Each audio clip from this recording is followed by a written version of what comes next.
Ini jika lebih spesifiknya diuretik osmosis, contohnya ada manitol, urea, gliserin, dan isosorbidinitrat. Dia ini bekerja menurunkan air di antar sel dan meningkatkan pengeluaran air di ekstraseluler. Jadi reabsorpsi airnya bisa menurun, airnya udah bisa dikeluarkan. Lalu ada carbonic anhidrase inhibitor, contohnya azetazolamid, brinzolamid, dikloropenamid, sama metazolamid. Dia bekerja di tubulus proksimal, bekerja dengan menurunkan kadar natrium, natrium klorida, natrium karbonat, sama menurunkan sekresi ion hidrogen sehingga menyebabkan asidosis. Ada loop diuretik yang paling banyak digunakan adalah furosemid. Ya, dia menurunkan kadar natrium dan kalsium, tapi dia meningkatkan kadar kalium. Meningkatkan pengeluaran kadar kalium sehingga dia bisa menyebabkan hipokalemia, alkalosis, hipokalemia, dan hipomagnesemia. Lalu golongan tiazid, contohnya adalah hidroklortiazid, klopamid, indapamid, sama klortiadon. Dia menurunkan reabsorpsi natrium, magnesium, dan meningkatkan sekresi dari kalium. Selanjutnya ada amilorid dan triamteren. Dia golongan antagonis kanal kalium sehingga dia menurunkan kanal natrium sehingga dia menurunkan reabsorpsi dari natrium dan menurunkan sekresi dari kalium. Akhirnya dia menyebabkan hiperkalemia. Lalu aldosteron antagonis, dia contohnya spironolakton. Dia menurunkan reabsorpsi natrium dan kalium. Jadi secara farmakokinetik masing-masing dari obat diuretik ini berbeda. Ada golongan tiazid di mana semua tiazid ini dapat berikatan secara oral, tapi ada perbedaan dalam proses metabolismenya. Klortiazid ini induk dari kelompok yang sangat tidak larut dalam lemak, jadi dia larut air ya, dan harus diberikan dalam relatif dosis yang besar. Klortiazid ini adalah salah satunya tiazid yang bersedia untuk pemberian parenteral. Klortalidon ini secara perlahan diserap dan memiliki durasi yang lama. Semua tiazid disekresikan oleh sistem sekresi asam organik di tubulus proksimal. Sedangkan loop diuretik ini cepat diserap, dieliminasi oleh sekresi tubular serta filtrasi glomerulus. Penyerapan torsemid ini bisa lebih cepat, yaitu 1 jam dibandingkan dengan furosemid. Jadi proses absorpsinya furosemid ini cukup lama, 2-3 jam. Durasi efek furosemid biasanya 2-3 jam, torsemid 4-6. Jadi torsemid lebih baik ya. Cuman lebih banyak digunakan furosemid karena dari segi harga. Lalu ada diuretik hemat kalium, yaitu memiliki onset dengan durasi yang ditentukan oleh respon kinetik aldosteron dalam jaringan target. Lalu ada spironolakton, memiliki onset yang lebih lambat, membutuhkan beberapa hari sehingga membentuk efek terapeutik. Jadi spironolakton itu nggak bisa penggunaan sehari langsung berefek, apalagi jika ada interaksi yang menurunkan efeknya ya, tambah lama lagi. Lalu ada eplerenone, yaitu sebuah analog spironolakton baru dengan selektivitas yang lebih besar untuk reseptor aldosteron. Triamteren di metabolisme di hati, diekskresi di ginjal dalam bentuk aktif dan metabolit. Lalu inhibitor carbonic anhidrase, dia diabsorpsi dengan baik setelah pembelian oral, lalu meningkatkan pH urin, di mana pH senyawa bikarbonat terjadi dalam waktu 30 menit, maksimal selama 2 jam dan berlangsung selama 12 jam. Ekstresi obat oleh sekresi segmen tubus proksimal ini pada pasien insufisiensi ginjal harus dilakukan adjust dosis. Osmotik absorpsi buruk harus diberikan secara parenteral.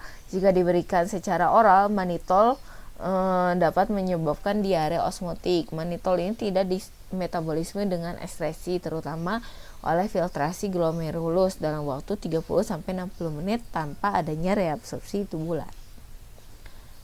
Interaksi obat golongan diuretik. Yang pertama, sebagian besar interaksi terjadi farmakodinamik berupa kombinasi efek dengan obat lain. Interaksi tersebut diantaranya adalah interaksi dengan obat antihipertensi lain sehingga dapat terjadi penurunan atau peningkatan efek hipotensi.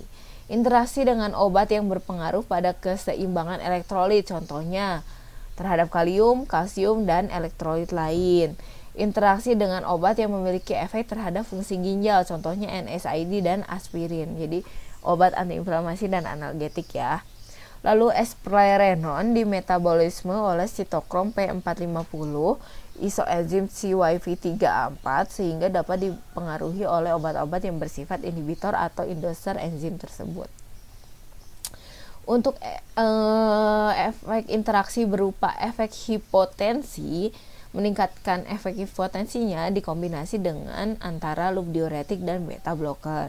Sedangkan efek hiperkalemia dia akan meningkat ketika obat diuretik hemat kalium atau sparing potasium dikombinasi dengan suplemen kalium, cotrimoxazole, dan ACE inhibitor.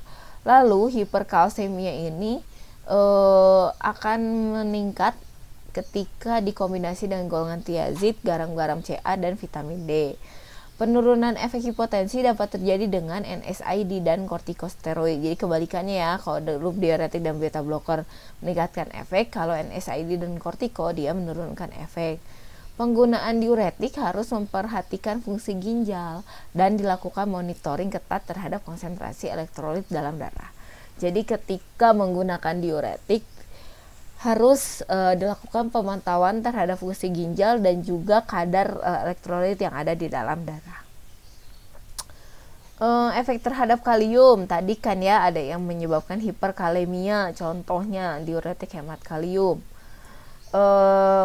Yang boros kalium menyebabkan hipokalemia, akhirnya menginduksi aritmia disebabkan karena dengan sesama diuretik yang boros kalium, adanya kombinasi obat dari obat diuretik atau dengan kortikosteroid dan digoxin. Jadi kebalikan ya, kalau dengan NSAID menurunkan, kalau dengan kortikonya dia bisa meningkatkan efek hipokalemia. Lalu hiperkalemia dengan sesama diuretik hemat kalium atau ACE inhibitor dengan atau juga dengan ARB, trimethoprim sulfamethoxazole, makanan tinggi kalium, dan suplemen vitamin K.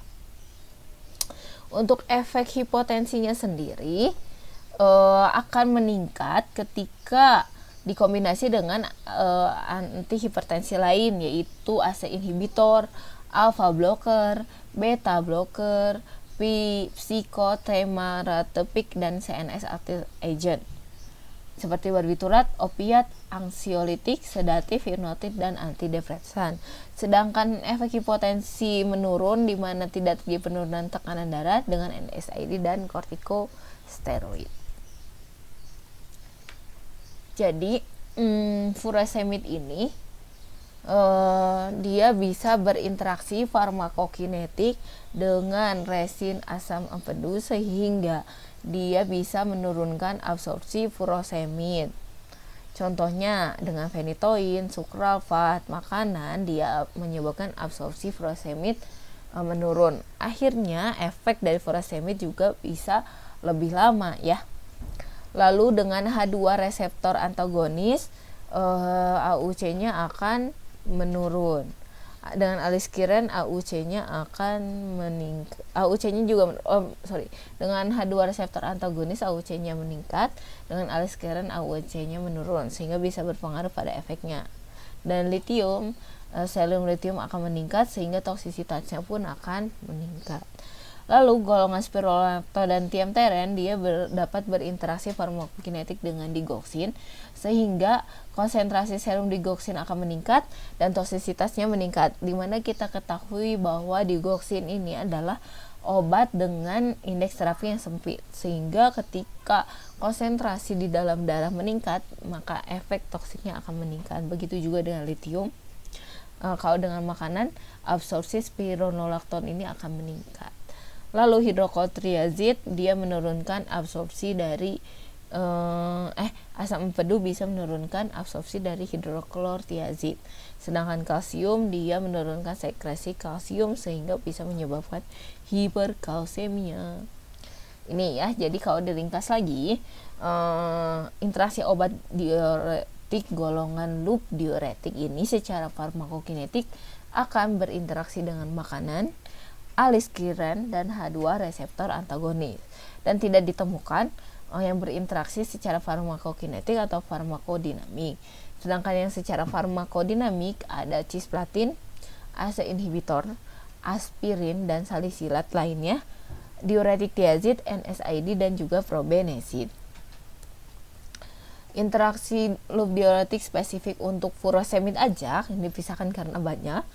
Farmakokinetiknya dengan kolesterol dan kolesterol, jadi perlu perhatian pada pasien yang mengalami hiperkolesterolemia dan diterapi dengan kolesterol dan kolesterol serta dengan resin asam empedu. Secara farmakodinamik, furosemid ini akan berikatan dengan sukrafat, di mana kan sukrafat itu melapisi dinding lambung sehingga bisa mengganggu efek dari furosemid. Lalu klorahidrat, litium, sevelamer, kortikosteroid, dan juga digoxin. Interaksi obat dengan diuretik hemat kalium secara farmakokinetik dengan H2 blocker, enzim CYP-A4 inducer. Jadi obat-obat yang berperan dalam menginduksi metabolisme yang sama-sama di metabolisme oleh enzim CYP-3A4 dan juga makanan. Secara farmakodinamik dengan NSAID, potasium klorida, total parenteral nutrition atau sediaan nutrisi yang diberikan secara parenteral, dan kolestramid serta cotrimoxazole.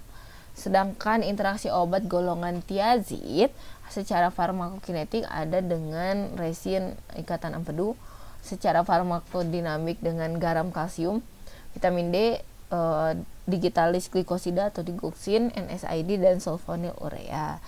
Sehingga dari bahasan tadi, interaksi obat antihipertensi itu tidak hanya dengan obat lain ya, sesama obat, bahkan dengan sesama obat antihipertensi, tapi juga dengan makanan, dengan suplemen makanan, dengan buah-buahan, contohnya dengan grapefruit. Suplemennya tadi contohnya ada kalsium, ada magnesium, ada juga kalsium ya, serta kondisi medis, contohnya pada pengukuran X-ray. Nanti kalian pahami ada secara detail di slide selanjutnya bahwa pengukuran X-ray akan mempengaruhi efek dari obat antihipertensi, maka ada penggunaannya harus diberhentikan dahulu. Jadi dari interaksi tersebut baik dengan obat, makanan, suplemen, atau kondisi medis, dia bisa menurunkan aktivitas dari obat antihipertensi sehingga tekanan darahnya nggak turun, atau bisa meningkatkan obat antihipertensinya sehingga bisa meningkatkan efeknya sehingga menginduksi hipotensi, dan atau menginduksi efek sampingnya, yang ini yang berbahaya ya, yang harus dihindari karena bisa membahayakan jiwa pasien. Lalu penanganannya seperti apa? Untuk interaksi obat yang minor dan rendah, hanya perlu memonitoring tekanan darah atau dengan cara pemberian jeda waktu hingga sampai dengan memonitoring. Kalaupun ada interaksi efek samping tapi minor, maka hanya dimonitoring. Jika terjadinya efek samping dari masing-masing obat dan membahayakan, baru bisa dihentikan. Jika tidak ada, bisa terus dilanjutkan. Lalu jika efek samping yang dihasilkan atau interaksi yang dihasilkan membahayakan pasien, maka bisa digantikan dengan obat golongan lain. Jika kalian menerima resep, maka harus konfirmasi dahulu kepada dokter. Jadi selanjutnya kalian pelajari secara mandiri interaksi masing-masing obat terhadap obat lainnya. Karena kalau dijelaskan ini butuh waktu 1 hari ya kalau saya bacain ini ya. Selanjutnya ada rincian interaksi obat ACE inhibitor masing-masingnya nih. Nanti kalian pelajari sendiri. Lalu interaksi obat golongan CCB.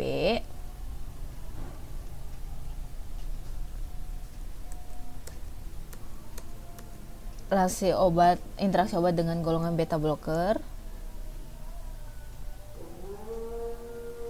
Lalu ada interaksi selanjutnya ini dengan DIU. Untuk yang beta blocker agak banyak ya.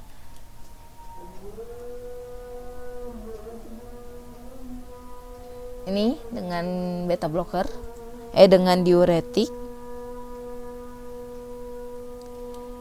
Ini ya, dengan diuretik sampai terakhir. Saya nggak meminta kalian untuk hafal, tapi kalian paham sehingga mengerti konsepnya ketika nanti kalian jadi apoteker,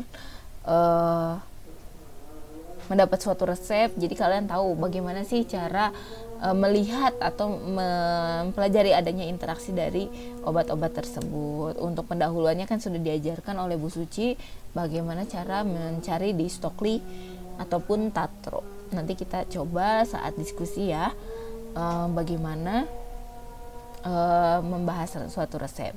Jadi interaksi obat ini sangat penting diketahui oleh seorang farmasis karena kita adalah ujung terakhir dari pengobatan pasien yang bisa sembuh.